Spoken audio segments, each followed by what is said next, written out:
Assalamualaikum warahmatullahi wabarakatuh. Perkenalkan, nama saya Nur Abdillah Rakisya dengan nomor NIM 23030204 230.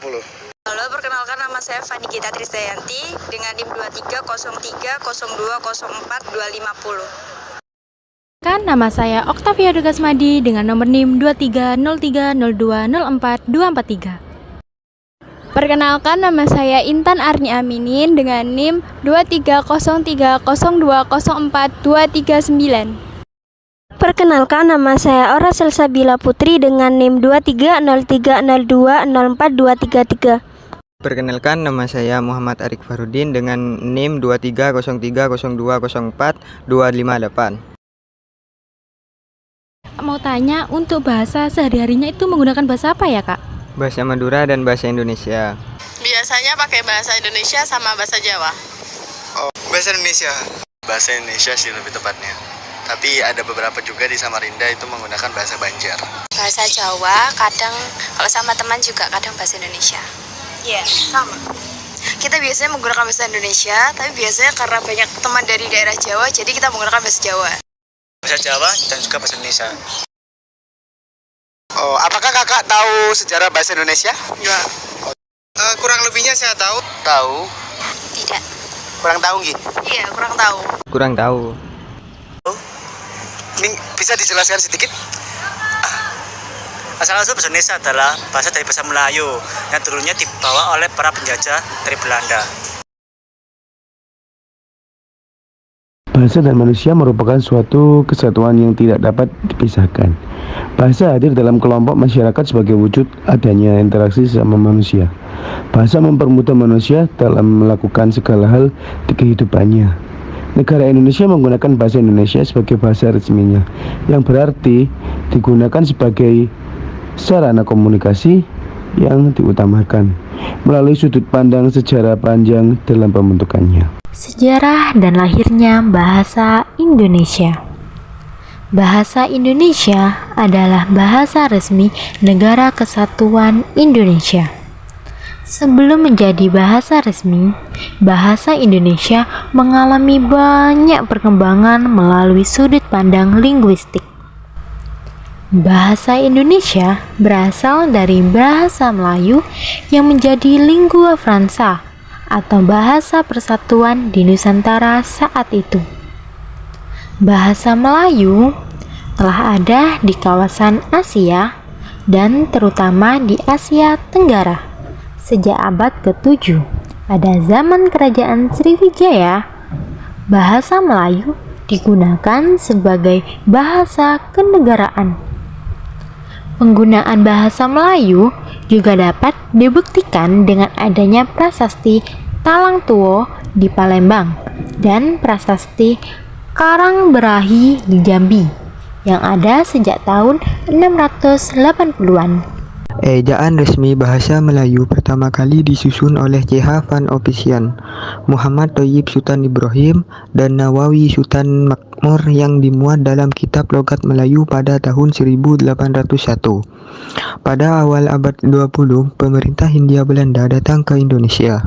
Para sarjana Belanda membuat standarisasi bahasa Melayu dari kitab logat Melayu dengan membentuk Komisi Bacaan Rakyat pada tahun 1908, yang kemudian pada tahun 1917 berganti menjadi Balai Pustaka.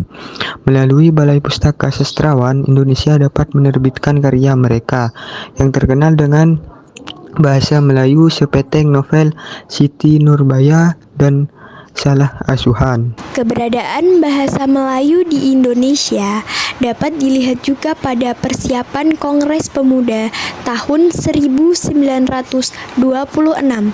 Pada saat itu, pemuda masih mempermasalahkan mengenai sebutan bahasa persatuan di Indonesia. Sehingga Muhammad Abrani mengusulkan bahasa Melayu diganti istilah bahasa Indonesia, yang kemudian disetujui bersama pada tanggal 2 Mei 1926. Bahasa Indonesia mulai berkembang secara lisan maupun tulisan pada peristiwa Sumpah Pemuda pada tanggal 27 Oktober 1928.